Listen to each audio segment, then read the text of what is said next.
Habari, karibu tena, na leo nimekuja na function mpya inaitwa lookup. Hii ni moja kati ya function kongwe kwa ajili ya kufanya lookup.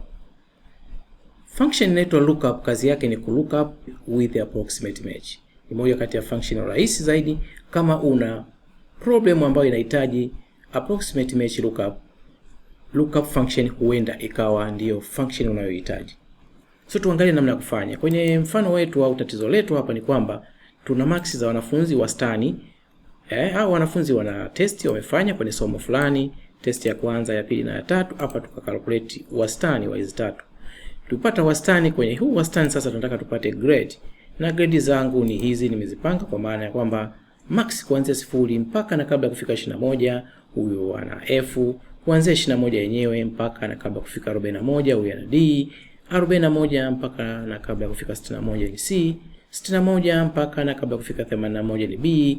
81 kwenda mbele ni max, ni grade A.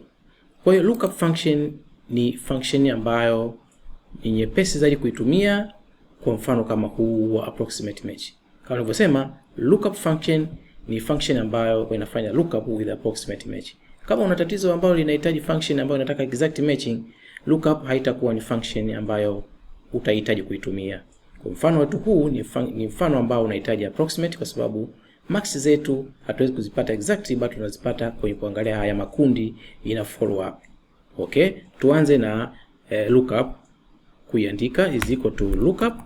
Ukishaweka tab, unaona lookup function ina variation mbili. Okay, tutafanya zote mbili. Tuanze na ya kwanza. Ni kitu kile kile, ni very simple. Unasema tu lookup value, unataka lookup max, comma lookup vector, unataka kuangalia wapi? Nataka kuangalia max hapa. Okay, kwa sababu hili nita drag kuelekea chini, hii inatakiwa ni lock, kubonyeza 4 kwenye keyboard, comma then result vector, ma grade yangu yapo hapa.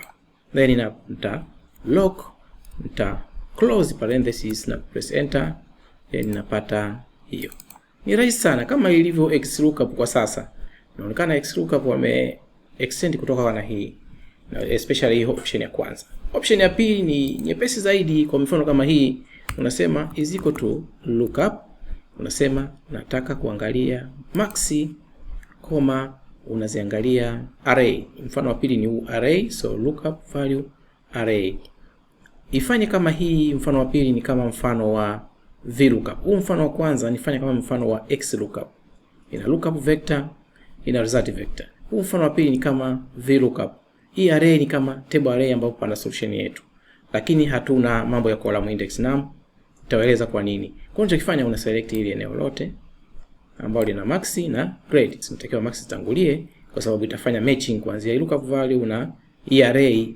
Inategemea kwa mwanzoni kwenye hii array yako kutakuwa na hizi max. Okay, then basi umemaliza. Kwa hiyo hapa mimi nita lock kwa F4 ili nikidrag kwenda chini sente shida, nita close. Kwa kitatokea ni nini?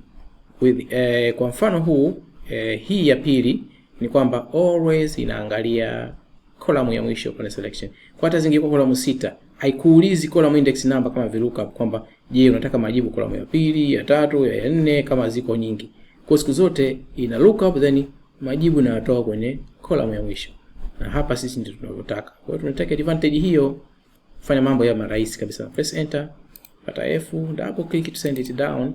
Tunapata exact answers. So hiyo ndo lookup function, moja kati ya function very old kwenye Excel, ingawa wengi hawaitumii. Mtu akitaka ku lookup with the approximate match, mara nyingi atatumia VLOOKUP, lakini hii ni very simple, especially ile ya kwanza ambayo inafanya kama vile XLOOKUP. Una specify kwa mfano hilo wa kwanza, maana yake ningeweza kusema kwenye mfano wa kwanza is equal to lookup max, average max.